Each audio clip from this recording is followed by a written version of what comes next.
de estómago.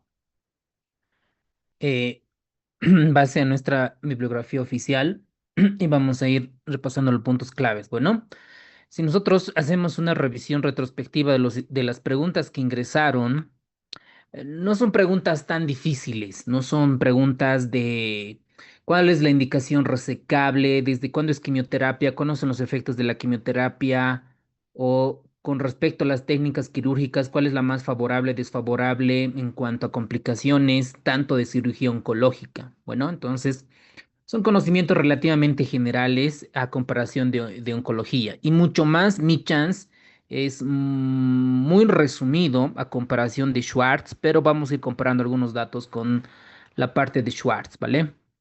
Ah, por ejemplo, dentro de esófago, vamos a imaginarnos que hay varios tipos de cáncer de esófago, pero hay dos principalmente,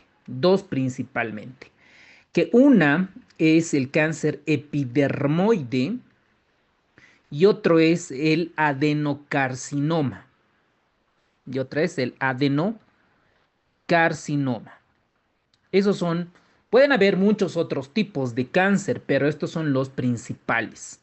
Entonces, de estos dos tipos tenemos que saber la etiología, si no hay una causa como tal, igual que en infectología, por lo menos saber los factores de riesgo para el epidermoide, para el adenocarcinoma, saber cuál es más frecuente, cuál es la clínica, cómo se diagnostica y cuál es el tratamiento y hasta qué estadio según el TNNM, ¿vale? Entonces, primero lo que tenemos que recordar es imaginarnos cómo son las células cuando es un cáncer epidermoide. Recuerden, miren, cuando ustedes escuchen o escuchan epidermis, ¿no? Epidermis, epidermoide, tiene la característica que estas células son un epitelio escamoso y cúbico, ¿no? Sobre todo escamoso y cúbico.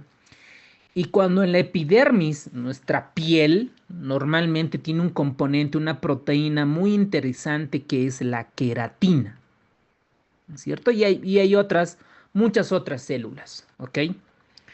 Entonces, se han descrito este tipo de cáncer, epidermoide. Antiguamente, como el libro de Michens es antiguo, su referencia bibliográfica, el factor de riesgo más importante para el cáncer epidermoide es el fumar, es el tabaquismo, ¿ok? Fumar. Según el libro de Michens, la causa o en cuanto a frecuencia, el tipo más frecuente de cáncer de esófago es el epidermoide según Michens, ¿ok? El libro de Schwartz y otros libros de oncología mucho más especializada van a encontrar que el tipo de cáncer más frecuente en esófago es el adenocarcinoma. Lo primero, siempre me dicen importante, es interpretar qué significa. Adeno, adeno significa glándula, ¿no? Por histología. Glándula, adeno. Adenocarcinoma de esófago, adenocarcinoma de estómago, adenocarcinoma de colon, adenocarcinoma de mama. Entonces ustedes se imaginan que tiene mucha relación con la glándula. ¿Y cómo es el epitelio? Es cilíndrico. La mayoría de las glándulas están revestidas por un epitelio cilíndrico, simple, estratificado, como quieran llamarlo. El punto es que conjuntos de células forman tejidos y estos tejidos que producen alguna sustancia se denomina glándula. Entonces, el factor de riesgo acá cambia, ya no es el tabaquismo. Acá vamos a encontrar que el factor de riesgo más importante es el reflujo gastroesofágico que antes, ¿no? El ERGE, el reflujo gastroesofágico, predispone al esófago de Barrett. Y esto Barrett ya ha ingresado en el examen, que es una lesión precursora del cáncer de esófago, específicamente del adenocarcinoma. ¿Ok? Entonces, ¿qué es lo más frecuente según Michans? Epidermoide y según actualmente el adenocarcinoma. Los factores de riesgo son diferentes. ¿Cómo llega el paciente a la clínica? A un principio es asintomático. Después el paciente tiene disfagia progresiva. Pero doctor, yo conozco un montón de tipos de disfagia. ¿Cuál es la más frecuente? De sólidos a líquidos. Porque hay otras causas frecuentes de líquidos a sólidos. La disfagia acá, doctores, es de sólido a líquidos. Llega la consulta. Doctor, tengo disfagia, me duele, me molesta, tengo molestias cuando hago pasar un alimento tipo fruta, pan, o sea, disfagia a sólidos. ¿Qué le pides primero? Una endoscopía, ¿no? Para valorar por qué tiene disfagia. Lo mandamos al gastroenterólogo, al endoscopista, para que evalúe por qué tiene disfagia progresiva de sólidos a líquidos. ¿Ok? Entonces, el gastroenterólogo nos reportará en su informe que vemos una lesión en la biopsia, en la anatomía patológica, la inmunohistoquímica, nos reportará si es epidermoide, adenocarcinoma, y para estadificar el TNM le pediremos otros exámenes complementarios como una fibrobroncoscopía, una tomografía para buscar metástasis y ver varios estudios como gamografía para ver a qué ganglios están afectados y eso vamos a valorar como con tomografías contrastadas. ¿Ok? Entonces, dependiendo del estadio que tiene, le vamos a ofrecer cirugía, quimioterapia, radioterapia o paliativo. ¿Ok? Más o menos eso es el resumen del cáncer de esófago de manera simplista como conceptos generales base. ¿Ok? Entonces, alguien por favor active su micrófono y que nos resuma qué es el cáncer de esófago, cuáles tipos hay, cuáles son los factores de riesgo, a qué están asociados. Principalmente eso para comenzar la clase. Los espero, doctores.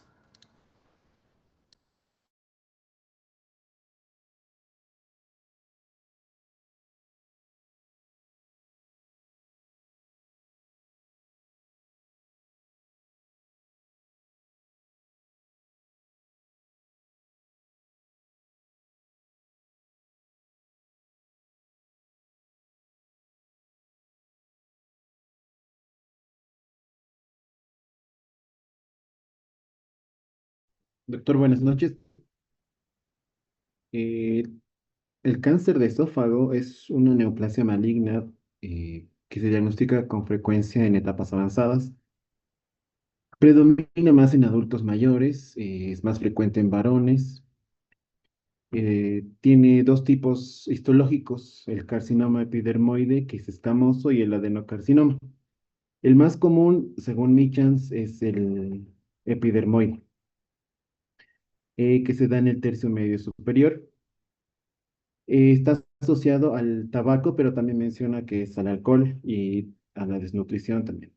En cuanto al adenocarcinoma, predomina en el tercio distal, está asociado con la enfermedad del reflujo gastroesofágico crónico y el esófago de Barrett.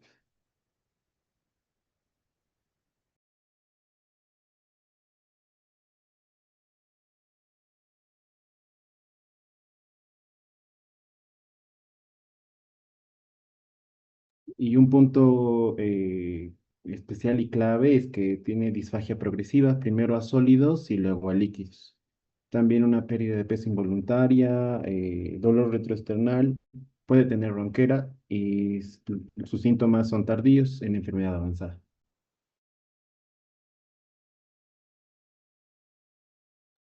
Excelente, doctor. Muy bien. Entonces, con esa breve introducción, vamos a continuar con lo que es el cáncer de esófago.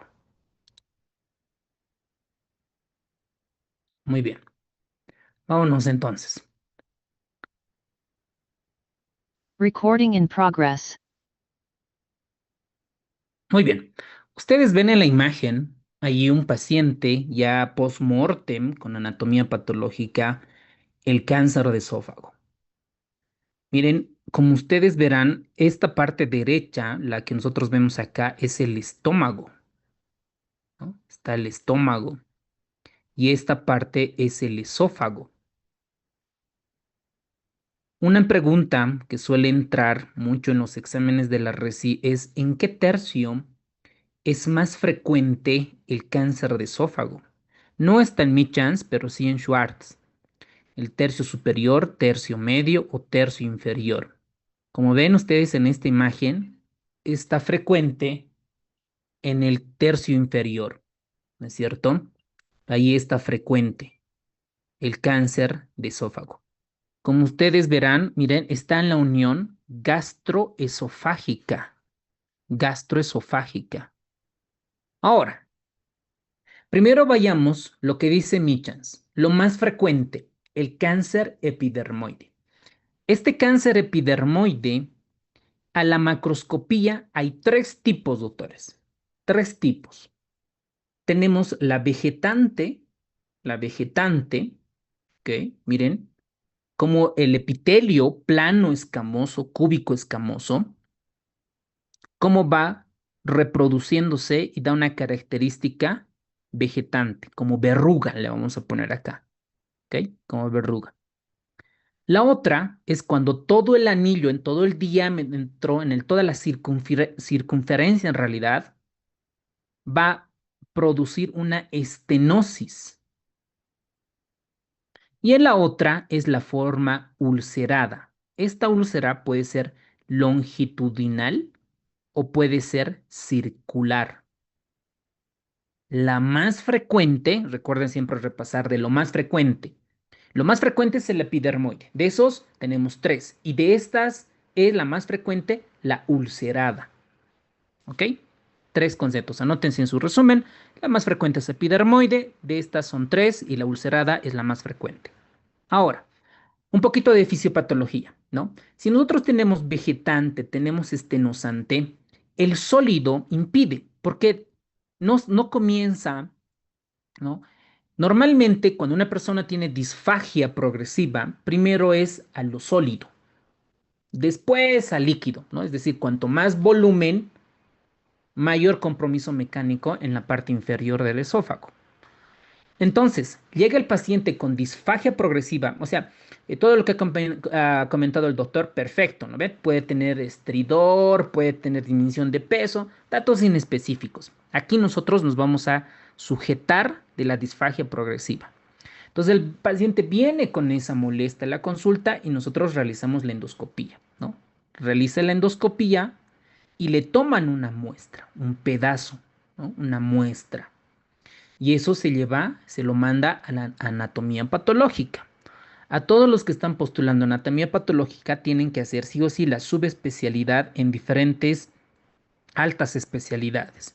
Y una súper rentable, buenísima, que no hay mucho, es la parte oncológica. Anatomía patológica en oncología. En La Paz tenemos, bueno, un par, ok, unos dos, tres, pero están llenos, o sea, están llenos de pacientes de muestras y para hacer reportes. Entonces, siempre cualquier alta especialidad no van a tener competencia, ¿no? Van a tener muchos pacientes, mucho trabajo. Por eso ahora es enfocarse bien en el examen de la res, es la mejor inversión que podemos hacer. Entonces, en la microscopía vamos a encontrar dos tipos en anatomía patológica. Una que es indiferenciada, es decir, las células no están bien estructuradas, no se nota muy bien la membrana, la relación núcleo-citoplasma y otros componentes, y otra que es la bien diferenciada. Miren, está la membrana basal, están las células, está el epitelio plano, primero cúbico, luego plano, y vamos a encontrar estos famosos globos córneos. ¿Se acuerdan cuando les comentaba, decíamos epidermoide? Epidermoide, que tenga que ver con la piel. ¿Qué tiene la piel? Queratina. Por eso es dura, ¿no? Por eso es dura. Entonces vamos a encontrar lo mismo, procesos de queratinización. No estamos memorizando, ¿no ve? Ah, no, es queratina, epitelio, no. Sabemos que la epidermis tiene piel y está relacionada con la queratina. A esto, los patólogos han denominado varias subclasificaciones y dentro de ellas Michans la menciona que son las lesiones precursoras. Antes de que se vuelva cáncer epidermoide, existe precursores. ¿Cuál es la definición de displasia? A ver, primero recordemos por embriología. ¿Qué es anaplasia? ¿Qué es displasia? ¿Qué es metaplasia? ¿Ok? Esos términos, por favor, cualquier inteligencia artificial utilicen y escriben en los comentarios con el objetivo de retroalimentar.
Excelente, doctores. Muy bien. A ver, veamos. A ver, del doctor Rolly. A ver, anaplasia es la pérdida de la diferenciación celular. Por ejemplo, si tenía que ser neurona, se vuelve redondita, ¿no? No se diferencia bien, anaplasia. El cual las células no conservan características morfológicas ni funcionales. Anaplasia, ¿no? Anatómicamente y fisiológicamente no encaja. Displasia, que es lo más frecuente que vamos a ver en oncología. Dice que es la alteración en cuanto al crecimiento, maduración y organización celular, con cambios en el tamaño y la disposición de las células. Se la considera una lesión premaligna. Excelente, muy buena definición, ¿no? Hay alteración y es una lesión premaligna. La metaplasia es un cambio reversible y adaptativo en el que un tipo de célula adulta diferenciada es reemplazada por otro tipo de célula adulta con respuesta a una agresión crónica. Por ejemplo, cuando una persona está en constante golpeteo, digamos, ¿no? A veces se forman callos, ¿no? Entonces es un tipo de metaplasia. En este caso de las tres, anaplasia, displasia, metaplasia, la más frecuente en lesiones premalignas son las displasias. Esta alteración en cuanto a su morfología, en cuanto a su estructura, se pueden clasificar en tres: leve, moderada y severa.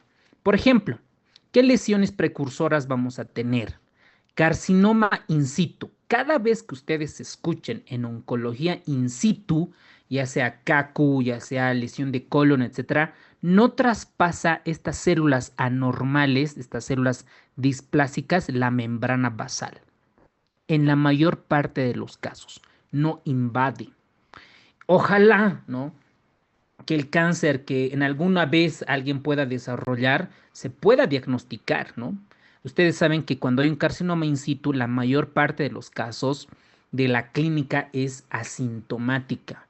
Y esta es la forma, pues la mayor parte de las lesiones oncológicas son curativas cuando nosotros diagnosticamos carcinoma in situ. Cuando es superficial, es cuando ya invade, ¿no?, ciertas células, todas las capas, que suele estar principalmente limitada a la mucosa y a la submucosa. Superficial, superficial, mucosa y submucosa.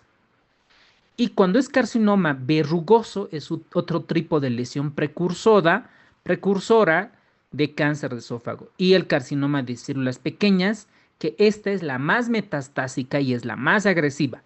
Lo mismo en cáncer pulmonar. ¿Recuerdan cuando hemos visto neoplasias pulmonares Hay de células pequeñas y de células grandes. Las más malignas, las más agresivas, las que hacen metástasis a una velocidad impresionante, son las de células pequeñas. Lo mismo acá en cáncer de esófago. ¿Ok? Esto no está en el libro de Michans. Y uno se pregunta, dice, ¿qué factores de riesgo uno puede tener para cáncer de esófago? Lo vamos a clasificar acá en dos, en epidermoides y en adenocarcinoma, porque es diferente el factor de riesgo. Cuando es epidermoide, casi siempre lo mismo es en cáncer de pulmón, cuando es cáncer pulmonar epidermoide, el factor de riesgo más importante es el tabaquismo. Principal factor de riesgo. Miren, el riesgo relativo alcanza de 4.18 que va de 3.42 a 5.12. Como no pasa el 1, es estadísticamente significativo. El tabaco en epidermoide. Luego está el alcohol, miren, 2.20, la dieta y hábitos alimentarios. Miren, la dieta rica en sal, el consumo de alimentos muy caliente. Miren, consumo de alimento caliente es un factor de riesgo para cáncer epidermoide. Los alimentos procesados, eso es para adenocarcinoma. Cuidado que se confundan, ¿ok? Miren el odds ratio 1.98. Factores ambientales, consumo de agua de pozo, superficial, exposición a pesticidas y antecedentes familiares de cáncer, que más o menos está entre 1.20 a 1.92. En resumen, para el examen, el tabaquismo, factor de riesgo para epidermoide. Bueno, vámonos al otro contexto, que es el adenocarcinoma de esófago. El adenocarcinoma de esófago, según Michans, dice que es el segundo en frecuencia. ¿Ok? Para Schwartz es el primer lugar. ¿No ve? Primer lugar. Y esto podríamos saber, ¿no? En Bolivia deberíamos, ¿cuál creen que es en Bolivia? Todos los oncólogos ya deben tener los reportes en Bolivia. ¿Cuál es el tipo de cáncer más frecuente? ¿No? Según la anatomía patológica, según los estudios de La Paz, de Cocha, Santa Cruz, Sucre y otros departamentos. Incluso puede variar. Puede ser que en Cochabamba, no sé, que por el hecho de las parrilladas, los churrascos, etcétera, etcétera, o sea un tipo de cáncer. Lo mismo en La Paz, podemos tener diferentes tipos de cáncer, ¿no? Pero para el examen, epidermoide el primer lugar y el segundo lugar, adenocarcinoma. Los factores de riesgo, imagínense, ¿no? Este es nuestro esófago y esto es el estómago. El estómago, recuerden, acá el estómago tiene un epitelio cilíndrico.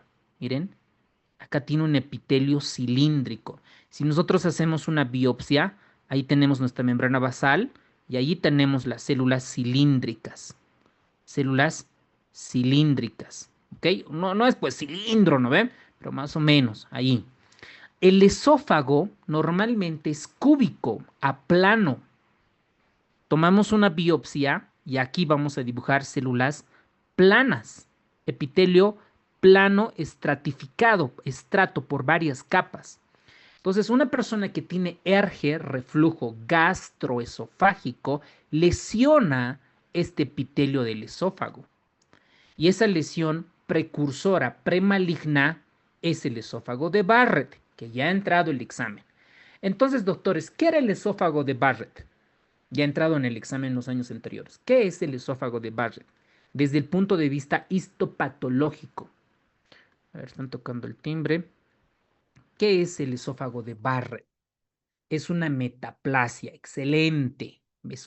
No es displasia, no es anaplasia, es metaplasia. Entonces, si es una metaplasia, es un cambio de un epitelio por otro tipo de epitelio, ¿no ve? ¿Entre qué epitelio se juega? Entre este epitelio y el otro epitelio se cambia. ¿Entre qué epitelio se cambia el esófago de Barrett?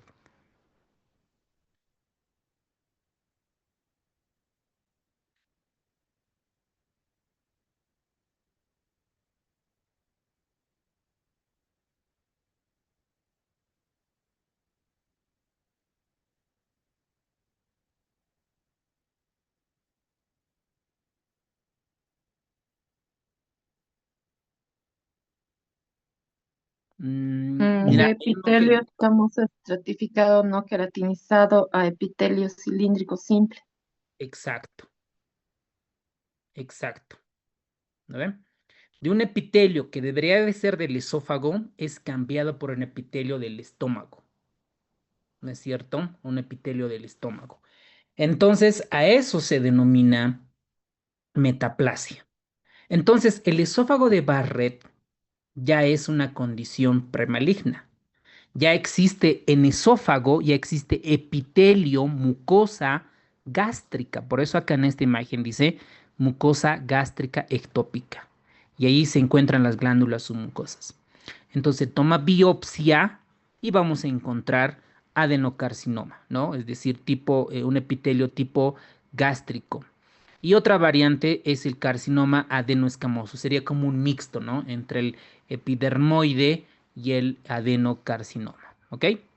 Muy bien. Ahora, veamos los factores de riesgo para el adenocarcinoma. Miren, el factor de riesgo más importante acá es ERGE, reflujo gastroesofágico. Miren, en estudios observacionales va entre 4 a 8 de otro ratio. Y miren, para el esófago de Barrett 3.6. Y luego otro factor de riesgo es el mismo esófago de Barrett. Sabemos que es una lesión precursora. Miren el riesgo relativo, ¿cómo va? De 10 a 12 veces. ¿Ok? Entonces es muy importante catalogar esta parte. Luego después están otros factores, ¿no? No lo vamos a tomar en cuenta mucho para el examen, ¿no? Tabaco, obesidad, sexo masculino de avanzada. Para nosotros, para el examen, ERGE y esófago de Barrett. ¿Ok? Son los datos más importantes. Ahora. Entonces, qué es el cáncer del carcinoma de esófago? Es una neoplasia maligna que se origina del epitelio glandular. Doctores, cuando refiere epitelio glandular, ¿a qué tipo de carcinoma de esófago se refiere?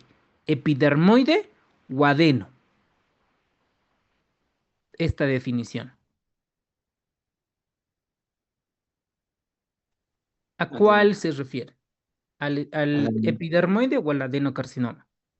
carcinoma. Al Adeno. adenocarcinoma, ¿ve? Al adeno, porque me dicen glandular. ¿No ve? Esta definición no está tan bonita que digamos, ¿no?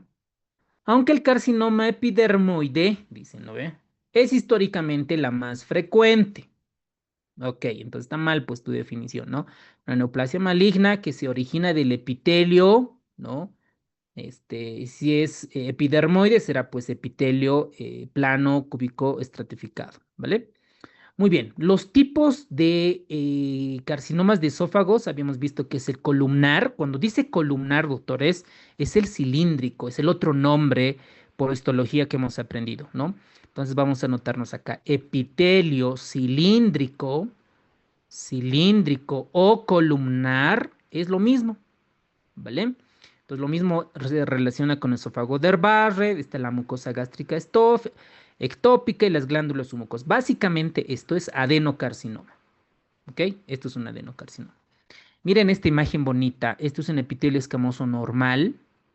Miren, hay unas células cúbicas. A medida que va ascendiendo hacia el lumen, ya se vuelven planas, ¿no? Esto es un epitelio plano estratificado. Si tiene queratina, será queratinizado. Si no tiene queratina, no queratinizado. Entonces, los anatomopatólogos, los patólogos, identifican, realizan la inmunohistoquímica y algunos pueden identificar queratina. Entonces dirán, oh, no, estas células marcan para queratina, ¿ok? Mientras que el adenocarcinoma, como ustedes ven en la imagen, son células cilíndricas y estas células cilíndricas forman invaginaciones que van a formar glándulas.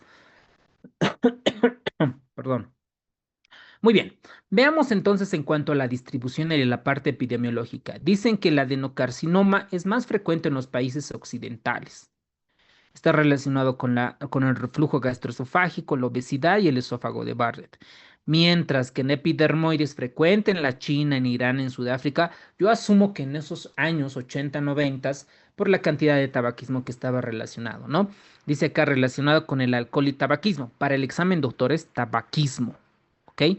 Tabaquismo, recién el alcohol, por esto, ¿no ve? Por la distribución de los factores de riesgo que hemos comentado. Miren, el tabaco tienen 4,18 de riesgo relativo, mientras que el alcohol 2.20, ¿no? Casi el doble el tabaco tiene. Entonces, por orden de importancia, el tabaco, seguida del alcohol para el epidermoide.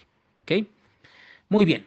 Ahora veamos a las enfermedades preneoplásicas, muy preguntadas en España, en Estados Unidos, Brasil, en cáncer de esófago.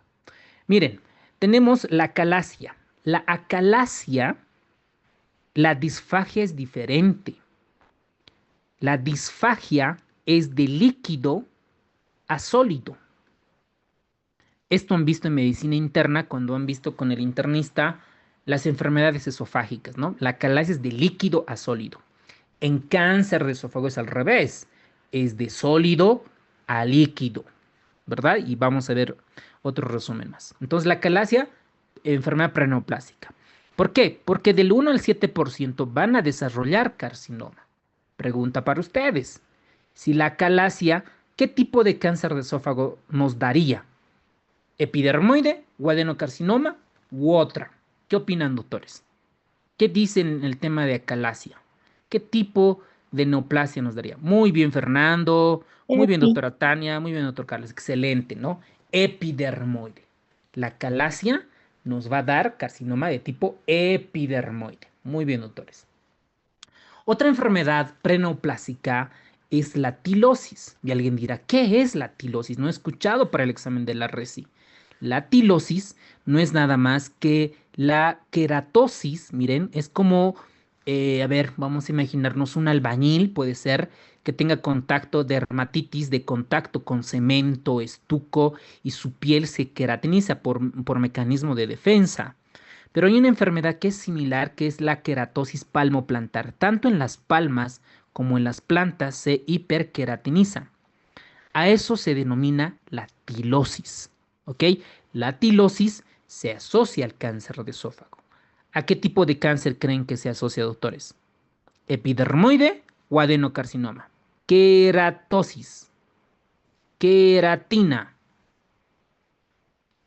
Eso, Epidermoide. muy bien, doctores. Epidermoide, ¿no ve? Haciendo el análisis. Por eso el examen, el hecho que se haya postergado un par de semanas es una gran desventaja para ustedes, sobre todo los que han estudiado, ¿no? Porque les va a dar a los otros que no han estudiado la ventaja de poderles alcanzar. Entonces, con mayor razón, tienen que estudiar de profundidad, diferenciarse con ciencias básicas y salud pública. Bueno, eso con respecto. Disculpe, Doc, una consulta. ¿Se ha postergado a nivel nacional para el 18 de marzo? Sí, pero ahorita estamos en tema de onco, doctorita. Entra Perdón, a Doc, la que como página de estaba la hablando de red, eso, al justo, ministerio, está bien, va a disculpar. ingresa al ministerio y estar ahí. Ya me han bajado mi inspiración. A ver, revisen a doctores, a ver, no van a atender la clase, revisen, entran a la página, platiquen un rato, les dejo. ¿Ya? No, no, Averigüen. sigamos. ¿Cómo a ver? No, doctor, Sigamos. sigamos. Sigamos, doctor, por favor. Sí, Estaba por interesante la favor, clase. sigamos, doctor, por Yo favor. fuera de casa. Ya. A ver, a Tienen ver. que Qué arruinar prudente la la cólera, de verdad. Ya, está pelea. bien. Que Le vuelva la disculpamos, inspiración, Doc. le disculpamos. Doctor, ignoremos a la colega, por favor, continuemos la clase. Estaba muy Ya, interesante. ya, no, ahorita vamos a Sí, charlar. Entra pues a la sí, página del ministerio. ¿Ya han entrado? A ver, ingresen al Ministerio de Salud. Ingresen convocatoria, dice fe de ratas. CNIDAI, o sea, la máxima autoridad. Proceso de admisión, proceso de admisión. Convocatoria. ¿Han No encontrado? está en No, la página oficial, Doc. No, no está. no Yo está, hace rato ¿no? ya lo busqué, no está. Ya. Está más en las páginas de Facebook. Ya, entonces entren a la página del Ministerio de Salud, ahí tendría que estar para ver una fuente de información real. A ver, ingresen, Ministerio. alguien mandó una foto en el chat del grupo de acá. A ver, Ministerio de Salud.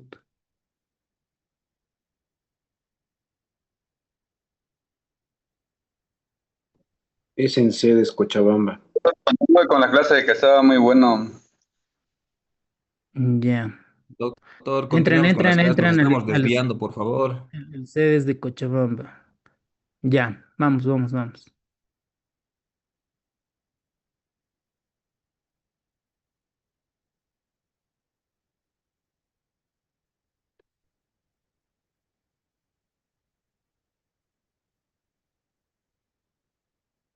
Bueno, hace 18 minutos, ¿no?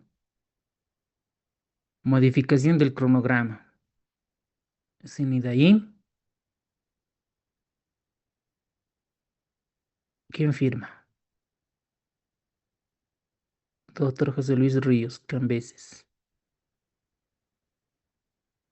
Cercas de Cocha, ¿no? Tal vez el examen haga Cocha entonces.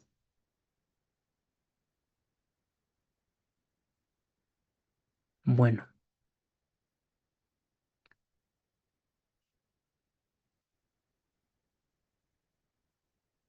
18 de marzo entonces. Les van a perjudicar a los asos que están saliendo recién. O sea, un mes se van a quedar sin R1s. Van a fibrilar los médicos. Los RS2. Ya. 18 de marzo. O sea, son como dos semanas más, digamos, ¿no? Más la última semana. Dos, tres semanas más, digamos. De ventaja.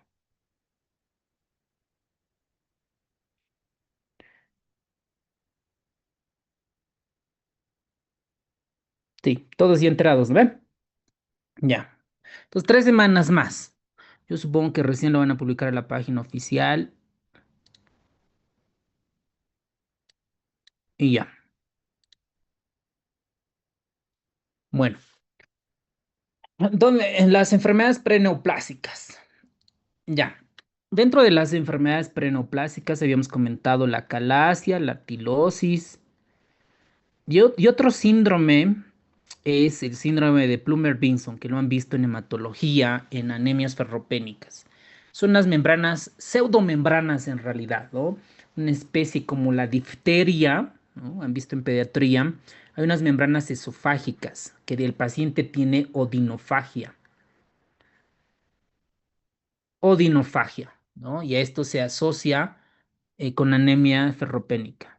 Y el esófago de Barrett ya están dominando, ¿no? Es un precursor para adenocarcinoma. Bueno, muy bien. Ahora, como hemos repasado, no es objetivo memorizar todo, ¿no? Tenemos que memorizar que tiene el ganglio de Virchow en cáncer de estómago, en cáncer de páncreas, no. Acá nos vamos a sujetar, nos vamos a agarrar, nos vamos a sujetar de un signo síntoma estrella. Para cada enfermedad, de un signo síntoma estrella, ¿ok? Acá la clínica importante es la disfagia progresiva. La disfagia progresiva. Eso, ¿ok? Obviamente, cuando el TNM a un principio está 0, está 1, es asintomático, no da síntomas, no da clínica, pero a medida que las células displásicas van creciendo y van obstruyendo la entrada del esófago, van obstruyendo, entonces se genera la disfagia progresiva, ¿ok? Ahora, cuando ya existe invasión linfática, metástasis, el paciente comienza a bajar de peso, entra un síndrome constitucional, ¿no? O si el paciente va a los pulmones, metastiza los pulmones, tendrá derrames pleurales malignos, etc. ¿Ok? Entonces, dolor retroesternal, pérdida de peso, odinofagia, ronquera, porque va afectando el nervio laringeo recurrente y otros, pueden tener, pero no es para nosotros, para el examen, disfagia progresiva. ¿Ok? Disfagia progresiva. Muy bien. ¿Qué más tenemos? Miren, este es una imagen igual.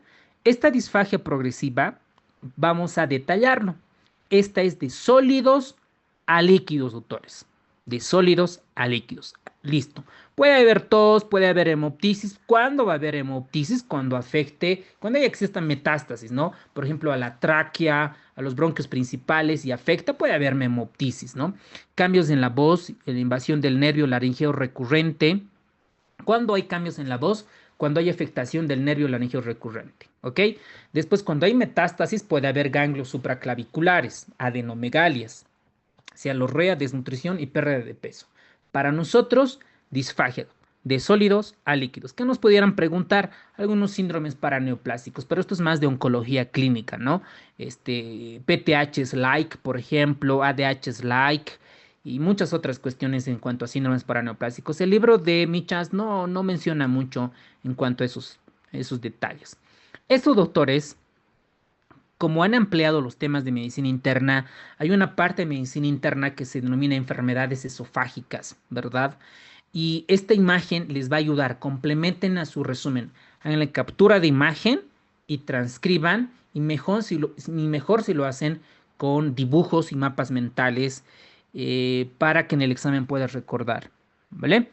Miren, de sólidos a líquidos.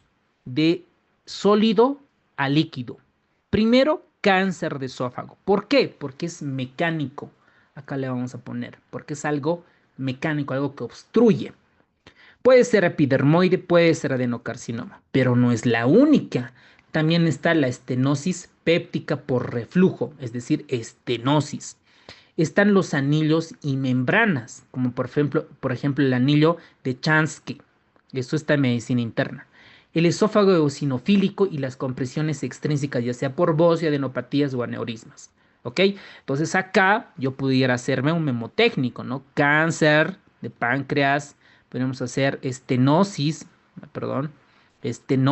péptica, anillos en membranas, esófago eosinofílico y compresiones extrínsecas, ¿no? Más o menos un memotécnico para poder recordar. Entonces la progresión clínica es de sólidos a líquidos, y si es rápido es cáncer, ¿no? Si es lento es una estenosis péptica, y si existe el paciente atopía y es esófago, se puede tratar de una esofagitis eosinofílica. Solo con esto podemos armar bonitos casos clínicos, solo con patología de esófago. ¿No ven? Bonito está para armar. Otro tipo de disfagia es de líquidos a sólidos. De líquidos a sólidos. Entonces uno se pregunta y dice, ¿por qué a un principio le va a molestar los líquidos? Nada que ver, ¿no ve? Porque hay una anormalidad en la relajación del esfínter esofágico inferior, ¿ok? Es disfunción en la relajación. ¿Y qué enfermedades tenemos ahí? La calasia, el espasmo esofágico difuso, la esclerodermia y la hipermotilidad esofágica. Aquí el mecanismo es falla en la relajación, ¿ok? Entonces, en la calasia hay regurgitación nocturna, hay halitosis, el famoso signo en pico de pájaro, esto en el esofagograma con bario. En el espasmo esofágico difuso hay dolor torácico. Recuerden que en dolor precordial, en síndrome coronario, en cardiopatía isquémica, hemos visto que un diagnóstico diferencial, un paciente que tiene dolor precordial y está asociado a eso, a disfagia, el diagnóstico diferencial es espasmo esofágico difuso. ¿No ve? Y esclerodermia, el paciente tiene hipotonía del esfínter esofágico inferior. Ok, ese es el resumen entre cirugía y el libro de medicina interna. Otra es la disfagia orofaringia, marcada a líquidos. Esto ya tiene un componente neurológico, enfermedad neuromuscular. Por ejemplo, en pacientes que hayan tenido secuelas de un evento vasculocerebral, pacientes que hayan tenido esclerosis lateral amiotrófica, pacientes con miastenia gravis, en pacientes con enfermedad Parkinson, ya tiene un componente neurológico. Entonces, la disfagia principalmente es a líquidos. En resumen, cuando es disfagia a líquidos, tiene un gran componente de relajación y un gran componente neurológico. ¿Ok? Entonces, allí espero que hayan podido hacer la captura y puedan realizar su resumen en patologías de esófago en medicina interna. ¿Ok? Ahora, con respecto a la parte de diagnóstico de cáncer de esófago. A un principio no va a dar síntomas, ¿no? Y cuando va avanzando es disfagia progresiva, ¿no? De sólidos a líquidos. ¿Qué vamos a pedir? Mandarlo al gastroenterólogo para que le puedan realizar la endoscopía, ¿ok? La endoscopía. Entonces, el gastroenterólogo ve una lesión y toma biopsia. Esa nos va a dar el rendimiento. Ahora, la imagen de Michans nos muestra en esta figura 3429 que hay imágenes protruyentes, hay imágenes planas y hay imágenes deprimidas, ¿ok? Entonces, una vez que sale la biopsia y es positiva para enfermedad neoplásica, para patología neoplásica, tenemos que estadificar, ¿no ve? Tenemos que estadificar qué tiene, qué tumor, qué ganglios, N de ganglios y M de metástasis. Obviamente por endoscopía solo vamos a ver esófago. Tenemos que ver pulmón, hígado, cerebro y muchos otros estudios. ¿Qué vamos a pedir? Radiografía no nos va a ayudar mucho. Para eso preferimos una tomografía contrastada para ver ganglios, la parte mediastinal tóraco abdominal, ¿no? Todito vamos a escanearlo. Y después, si hay una lesión en la vía aérea, tenemos que hacer broncoscopía. Pero ¿para qué hacemos broncoscopía? ¿Para qué aquí el neumólogo intervencionista nos ayuda? Acá nos ayuda cuando introduce el broncoscopio por ultrasonografía, el famoso EBUS que llaman, el famoso EBUS, broncoscopía con ultrasonografía, se pueden ver ganglios. Y estos ganglios, ¿no? Están los pretraqueales, varios, entonces entran por broncoscopio y con una aguja pasan la tráquea. Pasan la tráquea y toman muestra del ganglio. De varios ganglios toman muestra y lo llevan a anatomía patológica para ver cuál es positivo y cuál es negativo. Y si es positivo, pues ya se va estedificando, ¿no? ¿Qué ganglios están afectados? ¿Ok? Para eso se realiza la broncoscopía. Algo que no dice Michans, ¿no? Para ver. La tomografía y resonancia para ver igual, ¿no? Sobre todo principalmente adenopatías y si hay invasión de algunas estructuras adyacentes. La ecografía endoscópica, sobre todo es óptima para ser el mejor método para identificar el tumor y para ver ganglios. Tiene una sensibilidad del 90% en ese tipo de casos, ¿ok? Luego hay una clasificación de tumores superficiales. Miren, esta es 1 de 0 a 1 que es protruyente. 2A es superficial elevado. Lamentablemente aquí es memoria, ¿ok? No hay mucho análisis, ¿no? Es memoria, es más de patólogos. Cuando es plano es 2B, 2C cuando es superficial deprimido y 0,3 o 3 en realidad cuando ya está muy deprimido. Bueno, eso cuanto a la clasificación de tumores superficiales. Esto es la clave, doctores. Esto es lo bonito para estadificar. Uno se pregunta, o sea, si realmente quisieran aplazarnos en oncología, deberían de preguntarnos esto, ¿no? Porque esto es memoria, esto es repasar 1, 2, 3, hasta 10 veces. Yo creo que en 5 veces no podría memorizar todo, ¿no? Unas 10 veces tendría que repasar para cada patología de cada enfermedad oncológica, tener sus TNMs para diferenciarme del montón. Miren este dato. T, primero ustedes saben que es tumor, ¿lo ven? ¿Qué tanto de profundidad tiene? Tiene 1, 2, 3, 4, ¿ok? N, ustedes saben que es de ganglios. De ganglios. Y M es de metástasis. ¿Para qué me sirve estadificar? Para saber si se puede curar, entra cirugía oncológica, se quita todo el cáncer, o si tiene afectado ganglios, quitar todos los ganglios, o si ya tiene metástasis y solamente nos toca hacer radioterapia, quimioterapia o cuidados paliativos. ¿Ok? Para eso me sirve. Entonces, ¿qué deberían de preguntarnos en el examen? ¿Hasta cuánto, hasta cuándo, en cuanto a la estadificación, es quirúrgica? El cirujano oncólogo, los residentes ya la saben, ¿no? Ya dominan. Este paciente primero tiene que ver, digamos, un paciente con cáncer de esófago, primero ve cirugía oncológica en nuestro medio para ver si lo puede proponer algún tipo de cirugía, ¿ok? Entonces, miren, T1 es mucosa y submucosa, ¿ok? Mucosa, submucosa. ¿Qué creen que tiene el paciente acá? Asintomático, no tiene nada. Porque si, ojalá que pudiéramos detectar en esta fase. En T2 es cuando ya está afectada la muscular propia. La T3 es la adventicia. Y T4 es cuando ya invade, por ejemplo, tráquea, estructuras extraesofágicas. Listo. Esto es un poco utilizar de nuestra memoria para poder, ¿ok?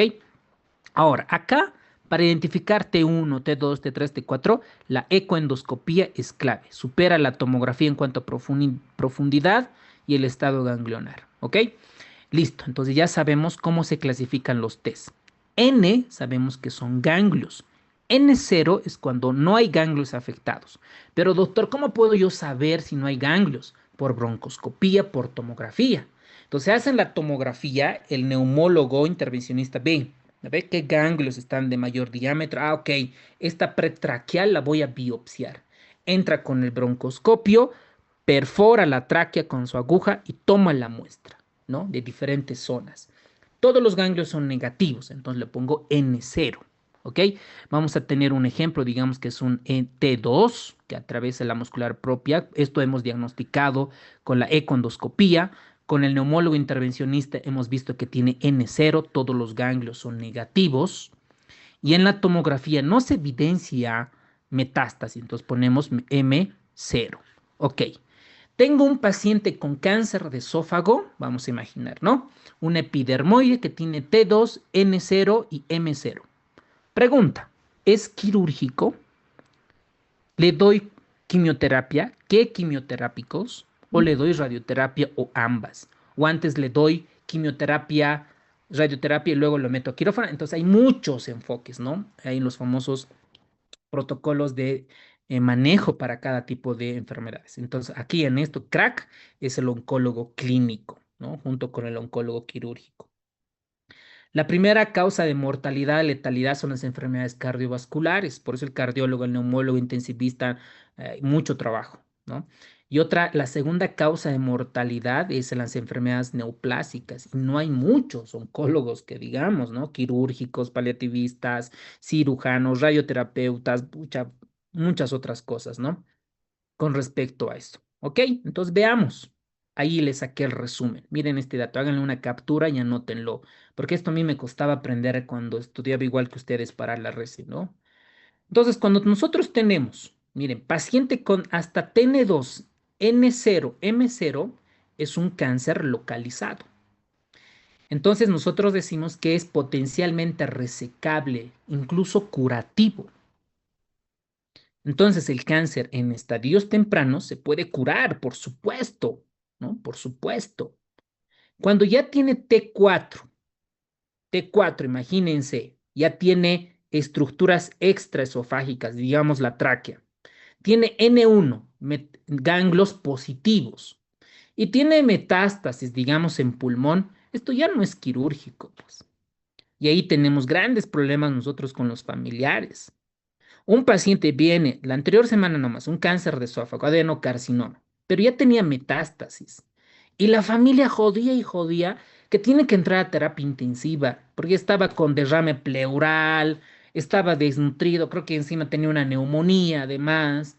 Pero la familia dice, no, que tiene que entrar a terapia. No, recuerden que para terapia tiene que ser potencialmente curable.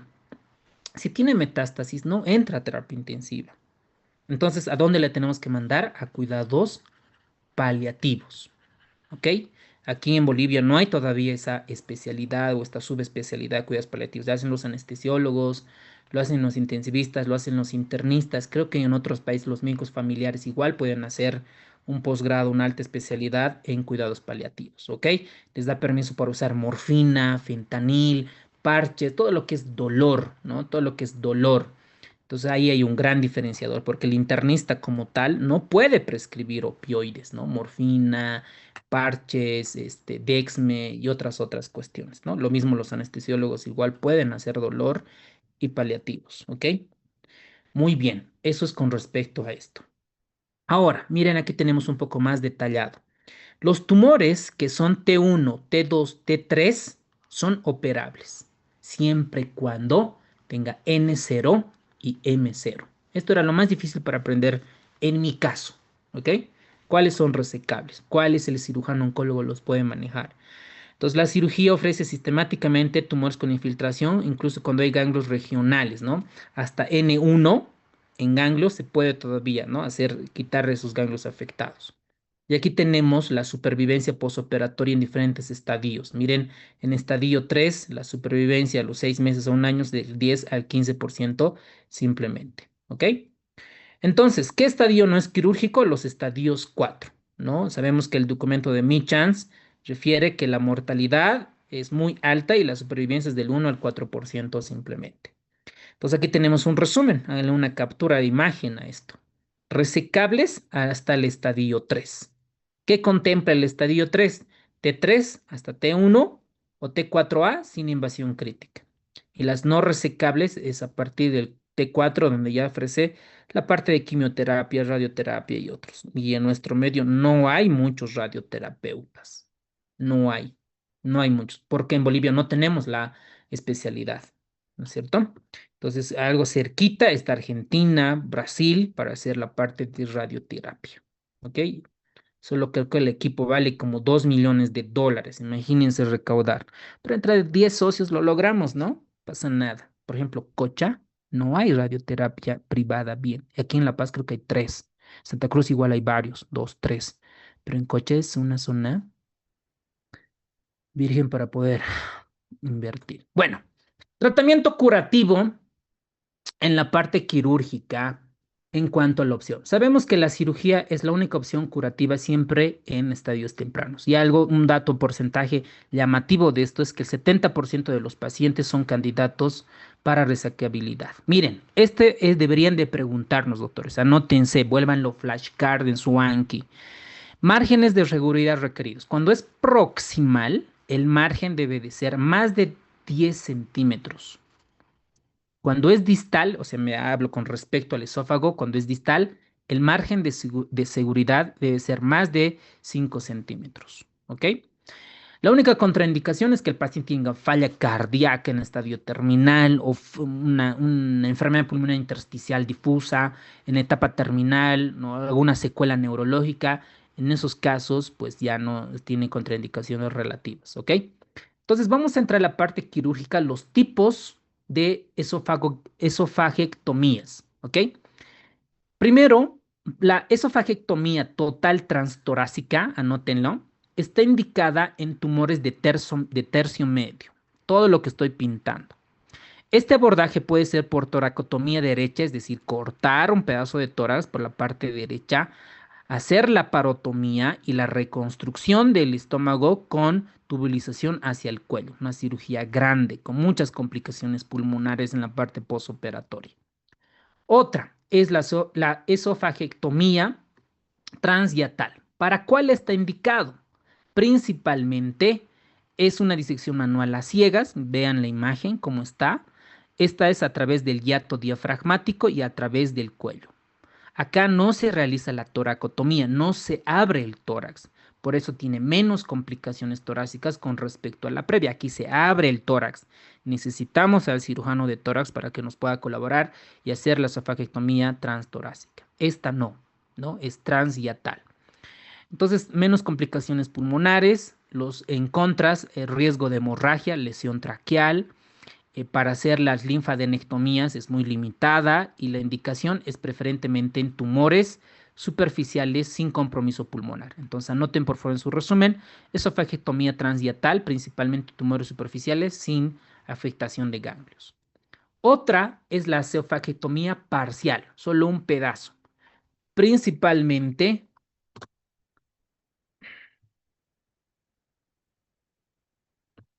en tumores de tercio medio, ¿ok?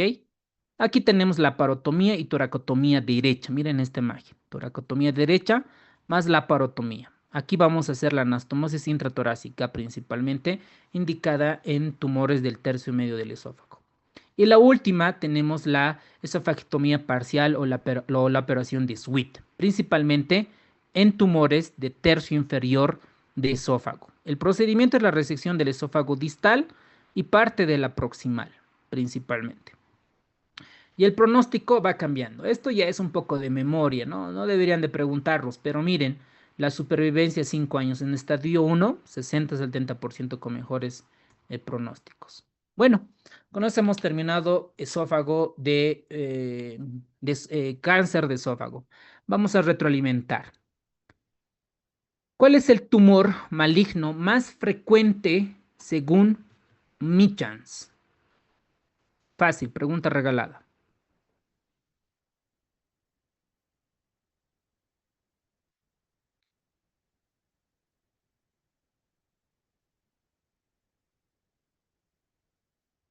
Eso, muy bien. Carcinoma epidermoide. ¿Cuál es el factor de riesgo más importante para el epidermoide? Barrett, ERGE, obesidad, alteraciones genéticas. Eso, muy bien, doctores. Tabaquismo. Muy bien. Listo. La variedad macroscópica del epidermoide, habíamos visto que hay 3, ¿no? Está la vegetante, estenosante y la ulcerada. ¿Cuál de esos 3 es la más frecuente? Vegetante, la estenosante, la del esófago que cierra estilo acalasia, y la ulcerada. Vamos a dejar ahí. Y la úlcera, ¿no? Que la pérdida de tejido. Muy bien, la ulcerada. Muy bien, doctores. ¿Qué condición premaligna? Miren, condiciones premaligna. Allí, Plummer, Vinson, ¿no ve? Hemos visto varias de esas. Barrett, etcétera. ¿Qué condición premaligna se asocia al adenocarcinoma? ¿Acalasia? No. ¿Mm? Acalasia, recuerden que era para epidermoide, ¿no? Epidermoide. Esófago de Barrett. Esa, muy bien, doctores. Si en el examen les pudieran acá, doctores, Barrett, y les pudieran Erge, ¿cuál contestarían? ¿Qué condición premaligna se asocia a adenocarcinoma? Les ponen Barrett y Erge. ¿Cuál de las dos responderían? Barrett, eso, muy bien, porque esta es la más premaligna, ¿no ve? O sea, ¿cuál es la causa para Barrett? Erge, ¿no ve? Pero la Barrett es metaplasia, recuerden, ¿no? La definición que hemos visto a un principio. Esto es metaplasia. Metaplasia. Muy bien. Filosis no. La tilosis, la hiperkeratosis palmoplantar, la tilosis, ¿para qué tipo de cáncer de esófago era factor de riesgo?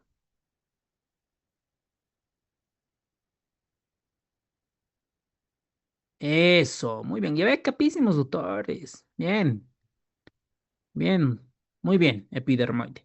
Ingesta de alcohol. A ver, a ver. Ingesta de alcohol, ¿para cuáles? ¿Epidermoide o adeno? Eso, muy bien. Es el segundo factor de riesgo, ¿no ve? Es el segundo factor de riesgo más importante para el cáncer epidermoide. Muy bien, doctores. Ok. Y por último, el síndrome de Plummer-Vinson. Esta es anemia, ¿no ve? Anemia ferropénica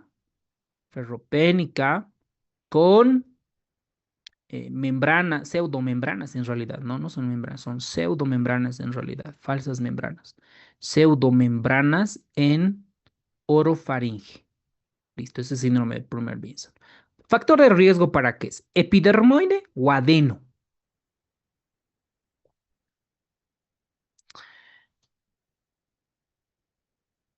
Eso, doctor, excelente, muy bien. Muy bien, entonces en este caso el adenocarcinoma Barrett. Listo. Siguiente pregunta. ¿Qué enfermedad o qué enfermedad premaligna predispone al carcinoma epidermoide? ERG, acalasia, esofagitis eosinofílica, divertículos esofágicos, no nada que ver, es un confundidor, ¿no? Algo un inciso que confunde. La hernia yatal tampoco. Tal vez la hernia yatal para ERGE, ¿no? Es un factor de riesgo para ERGE. Muy bien, pero estamos hablando de carcinoma epidermoide. Muy bien, autores. La acalasia. ¿Ve? Acalasia.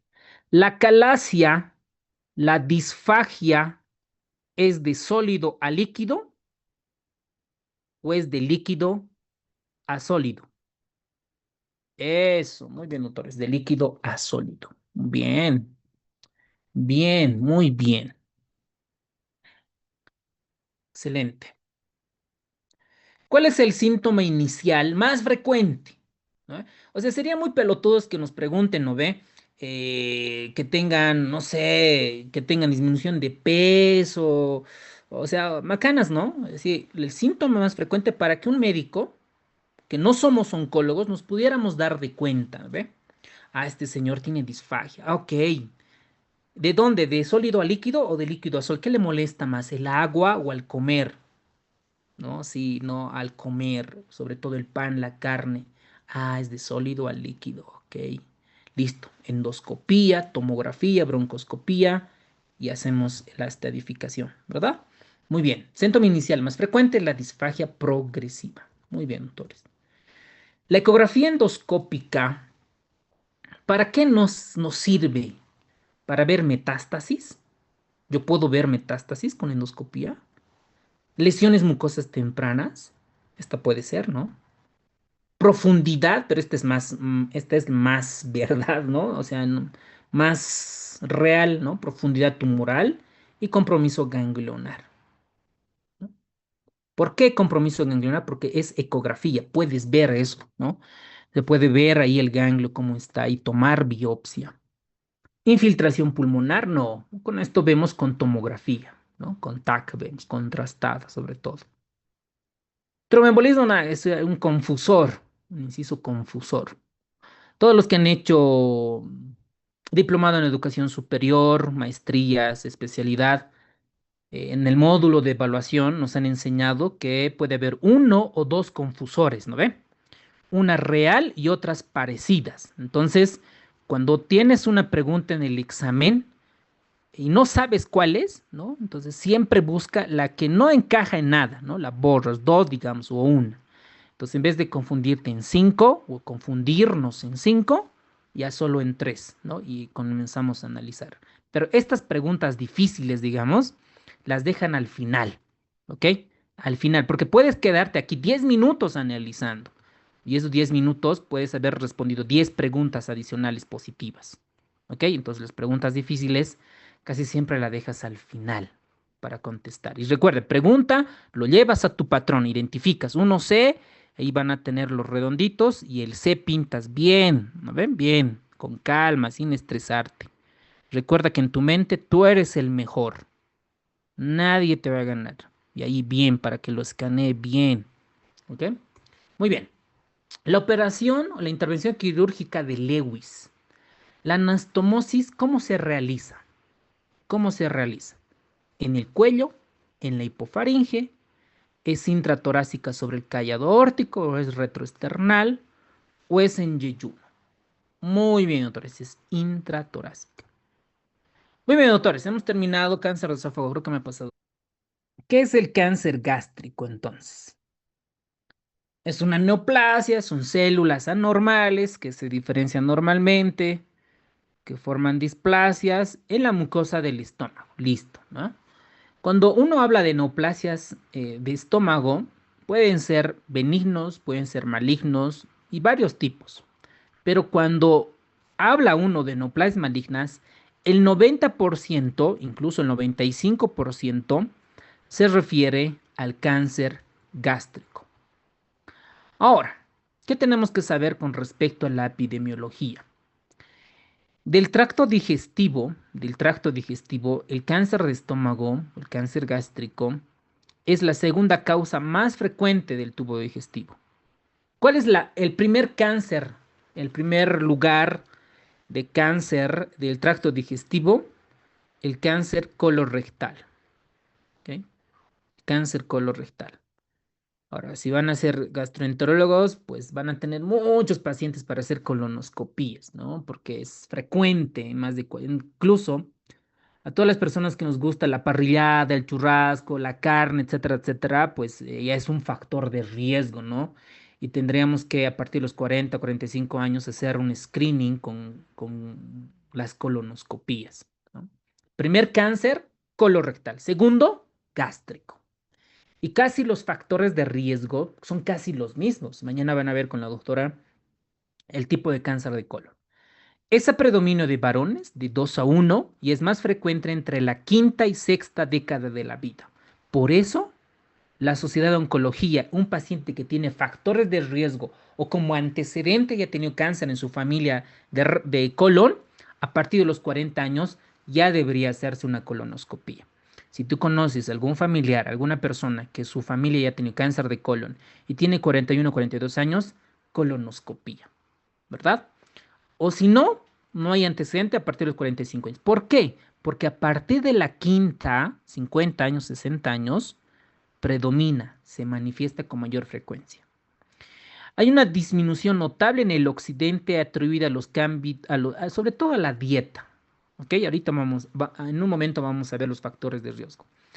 En cuanto a etiología, no le vamos a dar etiología, le vamos a dar factores de riesgo y los vamos a estratificar como nos gusta, con riesgo relativo y odds ratios. Y alguien preguntaba ayer, ¿qué es eso? Los ratios y riesgos relativos son datos estadísticos, ¿no? Resultados estadísticos que nos ayudan a la asociación con ciertos factores de riesgo, ¿no? Con ciertas conductas para cierta enfermedad. Aquí simplemente esto lo vamos a leer. Miren, alto consumo de sal, nitratos, aguas, sobre todo embutido. No sé si agua aquí, esta debe ser agua procesada o algo así, nada que ver agua. Embutidos totalmente de acuerdo. alimentos ahumados, todo lo que venden Hipermax y qué tal, ¿no ve? Todos esos que están en el refrigerador, veneno. Para mí, veneno porque es factor de riesgo para cáncer de gástrico, del estómago y de colon. Todo lo que vamos, entramos al súper, ¿no ve? Y entramos ahí, carnes frías, los chorizos ahumados, y te van invitando, ¿no ve? Nos están invitando veneno, o sea, factor de riesgo. Lo mismo el Helicobacter pylori y otras condiciones que lo vamos a ver. Miren, esta imagen les puse para llamarle su atención. Todo lo que ustedes ven acá, todos los embutidos, ahumados, etcétera, es veneno. Igualito que los refrescos, las gaseosas. Igualito. Igualito. Factor de riesgo para neoplasias. Gracias a estas cosas, están aumentando las enfermedades oncológicas. Y vamos a ver el dato. A ver, ¿qué tanto es? Miren, esto es para cáncer de estómago. No lo quise resumir, lo quise como está. Miren, para cáncer de estómago, un factor de riesgo importante es el Helicobacter pylori.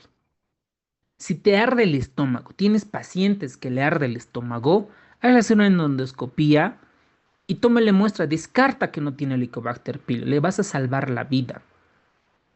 Miren el odds ratio, 2.3 en estudio de casos y controles.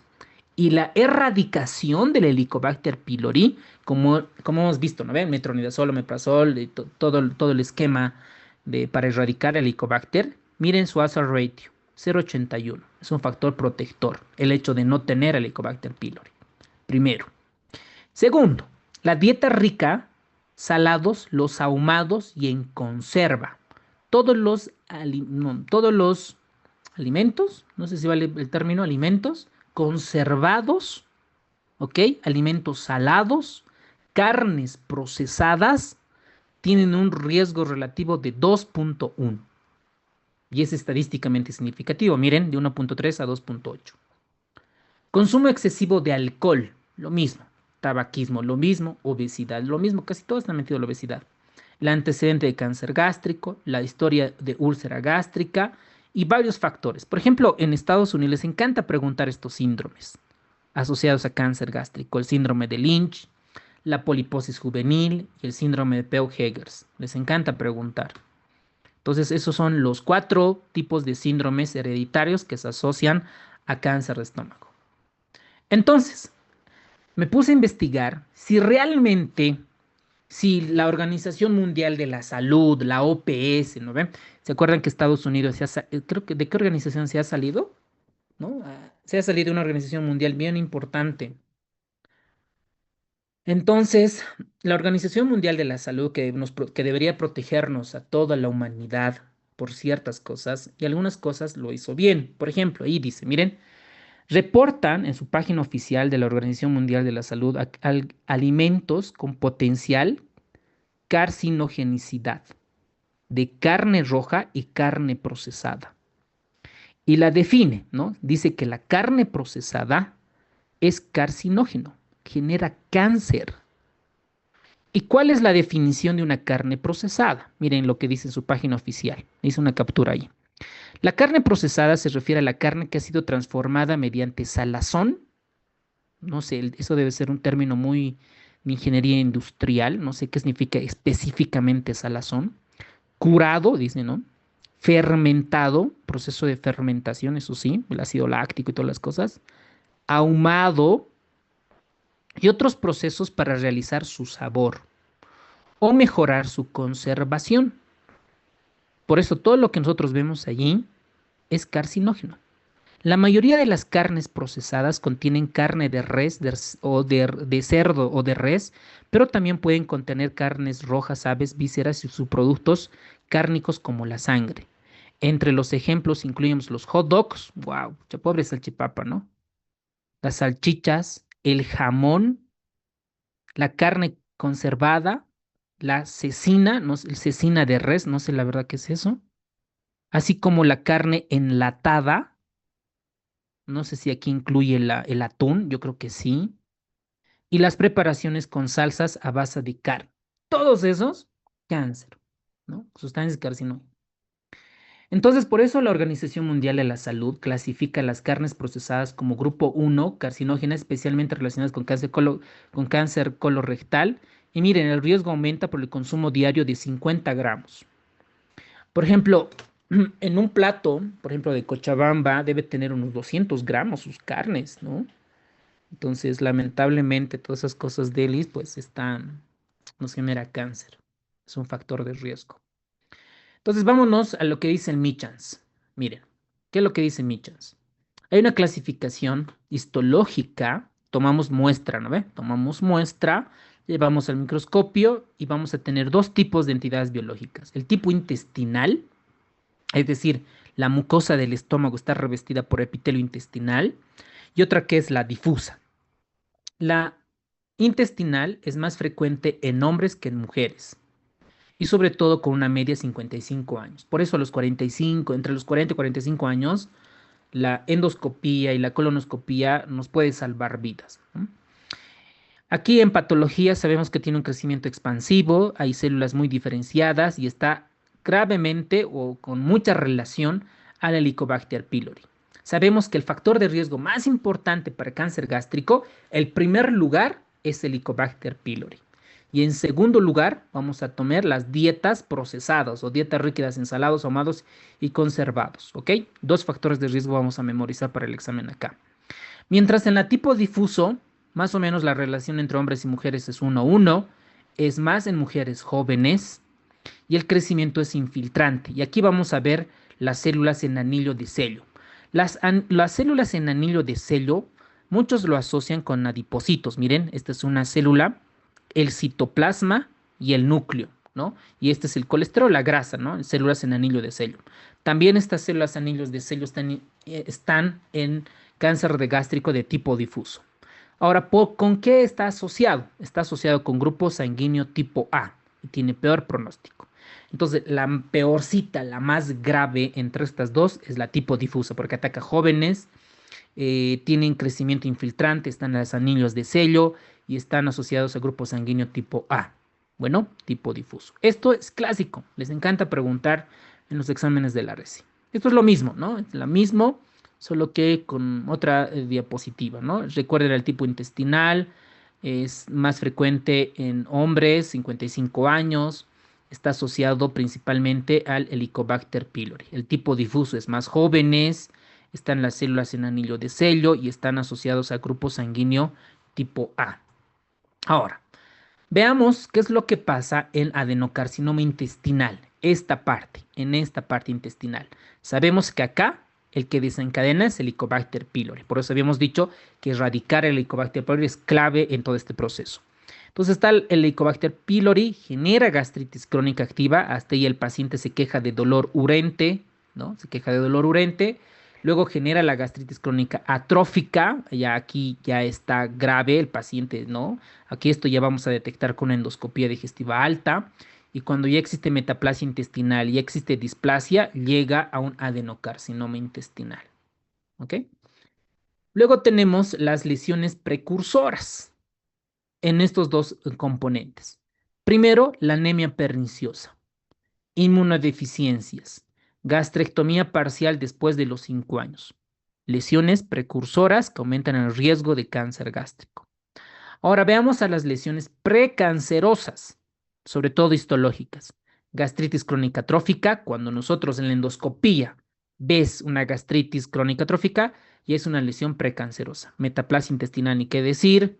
De todos los pólipos, el más frecuente, el que se asocia a lesión precancerosa, es el adenoma. Lo mismo la displasia epitelial. Por eso cualquier úlcera gástrica que habíamos visto se debe tomar muestra para descartar que no sean neoplasia malignas. Dentro de los pólipos gástricos, esto mañana van a ver en colon, que son muchos y asociados a síndrome de Peau-Heggers y otras. Miren, los pólipos hiperplásicos, los más frecuentes, estos son los más frecuentes, los hiperplásicos. Estas no son cancerígenos como tal y están asociados a gastritis crónica.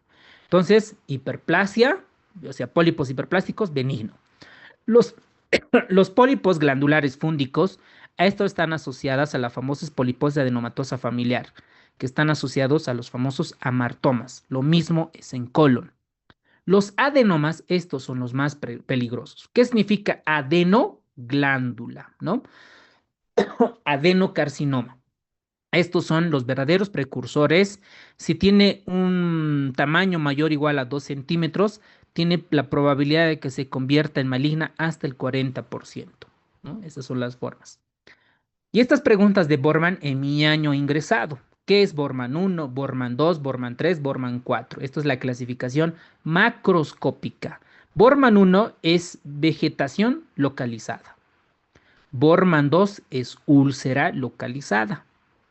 Borman 3 es infiltrante ulcerado. Y Borman 4 es infiltrante difuso, sin límites claros. Esto es memoria para poder contestar tipo de examen. ¿Ok? Con respecto a la profundidad de dicha invasión en cáncer gástrico temprano, ¿por qué se la considera temprano? Porque todavía aún no afecta a algunos ganglios y no realizan metástasis. El cáncer gástrico temprano puede afectar solo la mucosa, más la submucosa muscular propia o la serosa, ¿no? Entonces, esta pueden estar confinadas solo a esto y el pronóstico tiene bueno, solo que el paciente no da clínica, no tiene clínica para decirle, señor, señora, le haremos una endoscopía y veremos que no tienen cáncer gástrico temprano. El cáncer gástrico avanzado es cuando ya invade la muscular propia y ahí el pronóstico cae, ¿no? En el 70% y si hay metástasis menos del 10%. Entonces aquí tenemos el cáncer gástrico temprano con otra diapositiva, ¿no? El cáncer gástrico avanzado cuando ya supera la submucosa y el pronóstico disminuye. ¿Cómo llega el paciente? A un principio, nada. No tiene nada. A ver, ¿cómo podemos sospechar que el paciente tiene gastritis? Y muchos pacientes tienen gastritis. Muchos pacientes. Entonces, por eso la endoscopía aquí es clave, sobre todo más si tiene más de 40 años o hay antecedente de neoplasia gástrica. El paciente se puede quejar de lo que tú quieras, ¿no? Dispepsia, dolor tipo cólico, episodios de hemorragia digestiva, cualquier otros datos. Según la localización puede haber disfagia, sobre todo en tumores proximales, puede haber sangrado digestivo cuando son tumores exofíticos, o pueden haber vómitos o síndromes pilóricos cuando el tumor está distal, dependiendo de la localización. El paciente a nivel laboratorial puede tener anemia. ¿Por qué anemia? Porque está asociado a hemorragias digestivas. 75% con hipocloridria o acloridria relacionado mucho con el Helicobacter. Y citologías en jugo gástrico pueden encontrar células malignas. Obviamente que tiene una muy baja sensibilidad. Y esto es lo más difícil, ¿no? La estadificación en base al TNM. Esto, el libro, toma una bibliografía muy antigua, ¿no? Del año 85. T es la profundidad, N es el número de ganglios afectados, 1, la primera son perigástricos. Aquí tenemos una imagen. Miren, 1, peri, alrededor del estómago, en curvatura menor y parte del antro. Esto es N1. Luego vamos a tener las de segunda, N2. Estos ya son ganglios pedículos arteriales principales. Miren, N2. Cuando ya están involucrados los pedículos arteriales. Entonces, N2 como tal. Luego tenemos la parte N3, cuando ya afectan los retropancreáticos o los mesocólicos, los ganglios. Y metástasis puede ser a peritoneo, hígado, pulmón, riñón u otros compromisos. ¿Ok?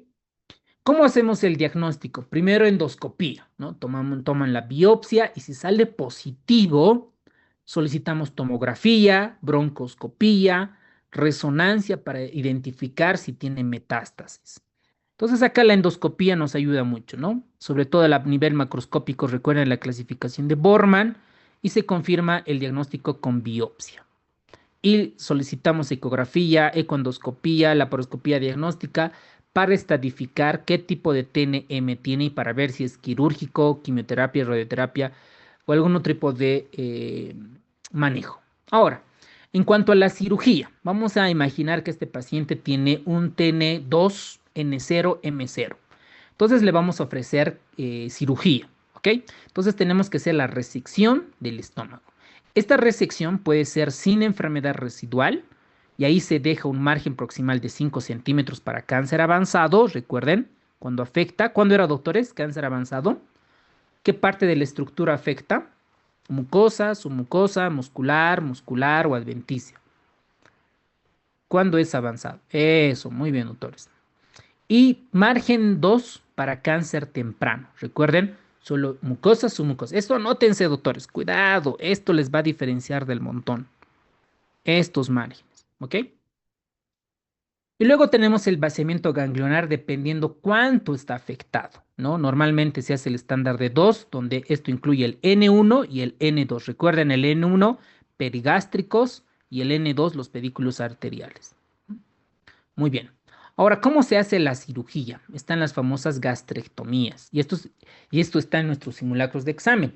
Cuando un cirujano oncólogo hace una gastrectomía total, hay que sacar todo porque digamos que tiene T3, N0, M0, se hace la gastrectomía total. Y esta se debe reconstruir. Recuerden que sacan todo el estómago, ¿no? ¿Para quiénes está indicado? Tumores de cuerpo gástrico, linitis plástica y un tipo histológico difuso. ¿Cómo se hace la reconstrucción? Se realiza la extirpación completa del estómago y se hace la reconstrucción en Y de Raux. Miren, Y, ahí, forma de Raux. Esta es la reconstrucción más frecuente. Entonces les van a preguntar, está en nuestro simulacro, ¿cuál es la reconstrucción frecuente indicada en gastrectomía total? La reconstrucción en DY de Raux. Bueno. Luego tenemos las gastrectomías subtotales, sobre todo en tumores localizados en el antro y en el píloro. Y la reconstrucción en gastrectomía parcial o subtotal es la Billroth 2, que es la anastomosis entre el estómago, ¿ok? Y el yeyuno, ¿ok? Billroth 2. Muy bien. Entonces, con eso terminamos, ¿no? ¿Cuáles los dos grandes tipos de gástrico? El intestinal, que está asociado al Helicobacter pylori, y el difuso, que es genético, que están asociados a la linitis plástica y a células en anillo de sello. Recuerden que para el tipo intestinal, el Helicobacter pylori genera gastritis crónica, luego atrofia, metaplasia, displasia y cáncer. No hay síntomas a un principio. El mejor test diagnóstico es la videoendoscopía, es decir, la endoscopía como tal, ¿no? Más la biopsia. El pronóstico depende de la profundidad y los ganglios y la metástasis, por supuesto.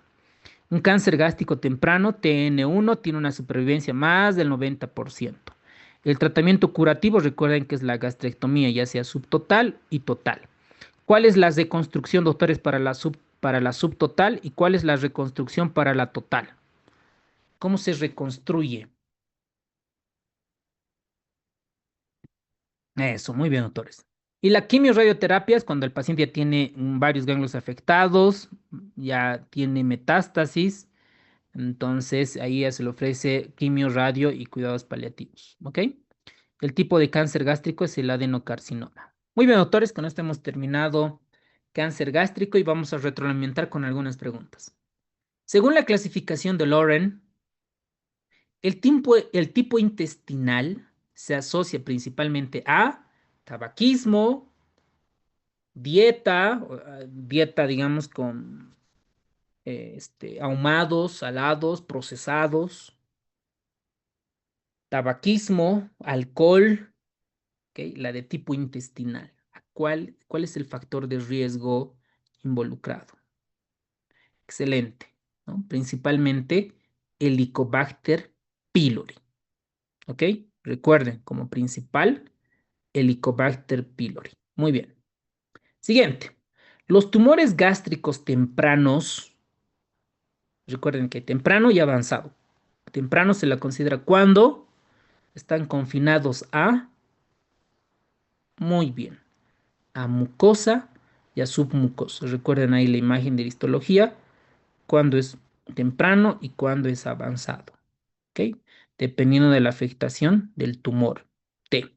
¿Y cómo vamos a diagnosticar? Con biopsia, ¿no ve? Con endoscopía y biopsia. Muy bien. ¿Cuál es el examen complementario más importante para el diagnóstico inicial? Tomografía, rayos, endoscopía, manometría esofágica, cápsula endoscópica. Muy bien, endoscopía, pregunta regalada. No pueden fallar esa, ¿no? Con biopsia. Muy bien. Esta pregunta es pregunta con gineco-onco esta. Han debido escuchar el famoso tumor de Krukenberg. En gineco-onco hay muy pocos síndromes. ¿Se acuerdan del síndrome de Meigs? ¿Se acuerdan cuál era? Síndrome de Meigs. Y hay un Cáncer de ovario, doctor. eso, cáncer de ovario con derrame pleural, ¿no ve? Y Tumor, asitis. tumor, O artritis, doc. ¿no ve? Eso, puede tener ascitis o derrame pleural, perfecto. Y el tumor de Krukenberg. Entonces, el estómago cuando se disemina, sobre todo transperitonealmente, es el famoso tumor de Krukenberg. ¿Ok? Muy bien. El margen adecuado, allí está. Esto es clave. Esto es para diferenciarnos del montón. En realidad, cuánto vamos a dejar en cáncer de estómago temprano y avanzado? Y acá nos están preguntando de avanzado, el margen, ¿no es cierto? Para el avanzado es 5 centímetros. ¿No ve? Muy bien, doctores. Y para el temprano, 2 centímetros. Muy bien. Para el temprano y para el avanzado. Preguntas rebuscadas, ¿ok? Hiper rebuscadas que nos van a ayudar. Muy bien, doctores. Y para terminar, ¿cómo hacemos la reconstrucción en gastrectomías parcial o subtotal? Está en el libro de Michans, subtotal. ¿Cuál es? ¿Y cuál es la reconstrucción en gastrectomías totales? Listo. Muy bien.